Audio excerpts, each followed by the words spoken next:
SY, warga Kecamatan Ngebel, Kabupaten Ponorogo, diseret ke Mapolres Ponorogo, Jawa Timur. Pria berusia 36 tahun ini tertangkap Satreskrim Polres Ponorogo setelah membobol konter handphone dan menggondol 14 handphone. Kasatreskrim Polres Ponorogo, AKP Rudi Dajanto mengatakan bahwa terdapat 14 handphone dalam kasus tersebut. Ia menyebutkan bahwa 10 handphone telah dijual ke konter lain, 2 handphone dijual kepada perorangan, dan 2 lainnya masih berada di tangan pelaku. AKP Rudi menambahkan bahwa uang hasil dari menjual handphone curian tersebut digunakan untuk mabuk. AKP Rudi menjelaskan bahwa pada Rabu 19 Februari 2025 lalu, pelaku membobol konter handphone milik Lukman di Desa Balong, Kabupaten Ponorogo, Jawa Timur. Ia mengatakan bahwa pelaku menggunakan linggis untuk membobol konter handphone tersebut. Pelaku sebelumnya sudah mengamati bagaimana situasi dan kondisi sekitar konter beberapa waktu. Pelaku mendapatkan informasi bahwa konter tutup pukul 16.30 waktu Indonesia bagian Barat. Sehingga pada Rabu 19 Februari 2025, pelaku berangkat dari rumah kontrakan menuju tempat kejadian.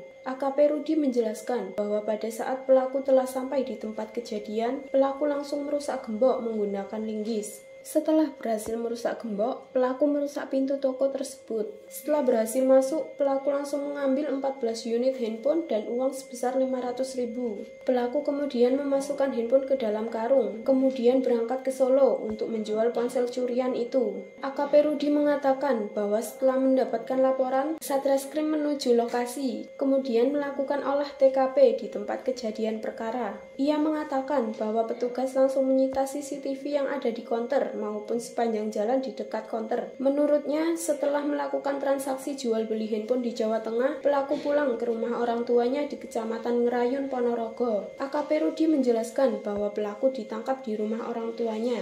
Ia mengatakan bahwa di hadapan petugas, pelaku mengaku hanya menyisakan 2 handphone hasil curian. Selebihnya handphone tersebut telah dijual. Untuk kasus pencurian tersebut, penyidik menerapkan pasal 363, 3E, dan 5E dengan ancaman hukuman 7 tahun. AKP Rudi menjelaskan terdapat barang bukti berupa sepeda motor yang digunakan sebagai sarana oleh pelaku. Ia menyebutkan bahwa barang bukti lain seperti handphone dan gembok ditemukan di tempat kejadian perkara. Ia juga menambahkan bahwa total kerugian yang dialami korban diperkirakan sekitar 20 juta. Hasil daripada pencurian yang berhasil kamu ambil berupa handphone itu kamu kemarin. Betul tenang aja, tenang sampaikan. Ya, jadi pelaku yang telah berhasil dilakukan penangkapan oleh anggota Satreskrim Polres Ponorogo merupakan residivis. Dia sudah melakukan kejahatan 2 kali. Nah, kejahatan yang dilakukan pertama sudah divonis oleh hakim selama 22 bulan. Nah, yang kejadian yang kedua ini pada tanggal 19 Februari 2025, pelaku melakukan pencurian dengan cara merusak gembok dan merusak pintu toko. Setelah berhasil, pelaku langsung mengambil barang-barang yang ada di dalam. Barang-barang yang ada di dalam yang berhasil diambil oleh pelaku berupa 14 handphone dan uang sebesar 500.000 rupiah.